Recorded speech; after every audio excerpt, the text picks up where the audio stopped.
Asgard Stories by Mary H. Foster and Mabel H. Cummings. Odin's Reward. One night, when all was quiet in Asgard and the Ægir had gone to rest, Odin, the All-Father, sat awake on his high throne, troubled with many thoughts.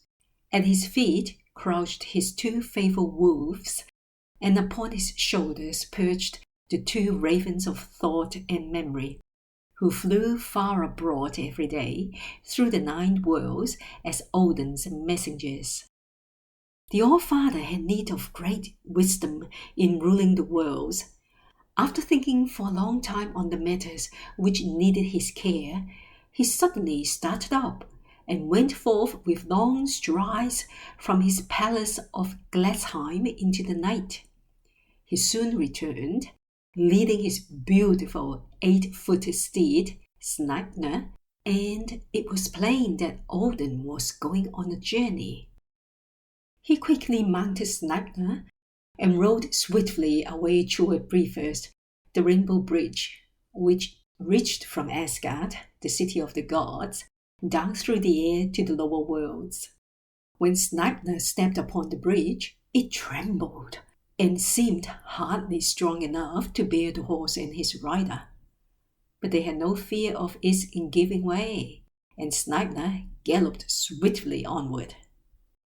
Soon Odin saw Heimdall, the watchman of the bridge, riding toward him on a fine horse, with a golden mane that reflected light upon the noble face of his rider. "You must be bound on some important errand, Father Odin, to be riding forth from Asgard so late at night," said Heimdall. "It is indeed a most important errand, and I must hasten on," replied Odin. "It is well for us that we have such a faithful guardian of the trembling bridge. If it were not for you, Heimdall, our enemies might long ago have taken Asgard by storm. You are so watchful, you can hear the grass grow in the fields and the wool gather on the backs of the sheep. And you need less sleep than a bird.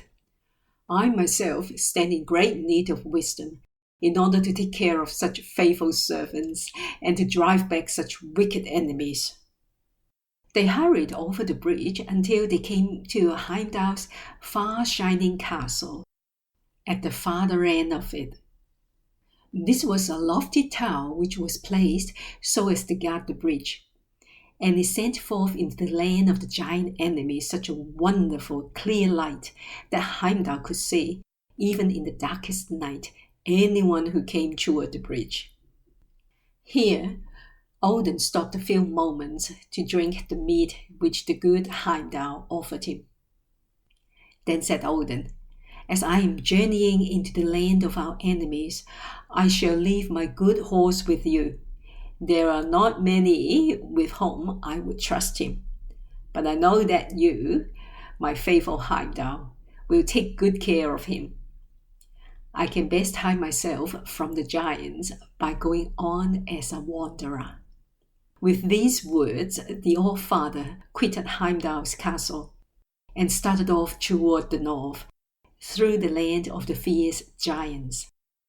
During all the first day, there was nothing to be seen but ice and snow. Several times, Odin was nearly crushed as the frost giants hurled huge blocks of ice after him. The second day, he came to mountains and broad rivers.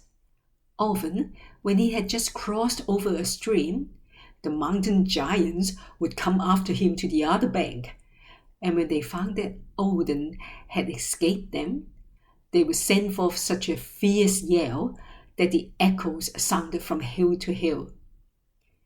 At the end of the third day, Odin came to a land where trees were green and flowers blooming. Here was one of the 3 fountains which watered the world tree Yggdrasil, and nearby sat the wise giant Mimir, guarding the waters of this wonderful fountain. For whoever drank of it would have the gift of great wisdom. Mimir was a giant in size, But he was not one of the fierce giant enemies of the gods, for he was kind and wiser than the wisest. Mimer's well of wisdom was in the midst of a wonderful valley, filled with rare plants and bright flowers. And among the groves of beautiful trees were strange creatures, sleeping dragons, harmless serpents, and lizards. Wild birds with gay plumage flew and sang among the branches. Overall, this quiet valley shone a lovely soft light, different from sunlight, and in the center grew one of the roots of the great well tree. Here, the wise giant Mimir sat gazing down into his well. Odin greeted the kind old giant and said, "O Mimir, I have come from faraway Asgard to ask a great boon." "Gladly will I help you if it is in my power," said Mimir. "You know," replied Odin, "that as father of gods and men, I need great wisdom, and I have to come to beg for one drink of your precious water of knowledge. Trouble threatens us, even from one of the Ægir, for Loki, the fire god, has lately been visiting the giants, and I fear he has been learning evil ways from them. The frost giants and the storm giants are always at work, trying to overthrow both gods and men. Great is my need of wisdom, and even though no one ever before has dared ask so great a gift, I hope that, since you know how deep is my trouble, you will grant my request." Mimir sat silently, thinking for several moments, and then said, "You ask a great thing indeed, Father Odin. Are you ready to pay the price which I must demand?" "Yes," said Odin cheerfully. "I will give you all the gold and silver of Asgard, and all the jeweled shields and swords of the Æsir. More than all, I will give up my 8-footed horse Sleipnir, if that is needed to win the reward." "And do you suppose that these things will buy wisdom?" said Mimir. "They can only be gained by bearing bravely and giving up to others.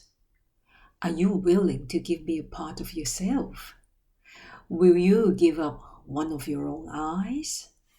At this, Odin looked very sad, but after a few moments of deep thought, he looked up with a bright smile and answered, "Yes, I will even give you one of my eyes, and I will suffer whatever else is asked in order to gain the wisdom that I need." We cannot know all that Odin bravely suffered in that strange bright valley before he was rewarded with a drink from that wonderful fountain. But we may be quite sure that never once was the good All-Father sorry for anything he had given up or any suffering he had borne for the sake of others. End of chapter 2.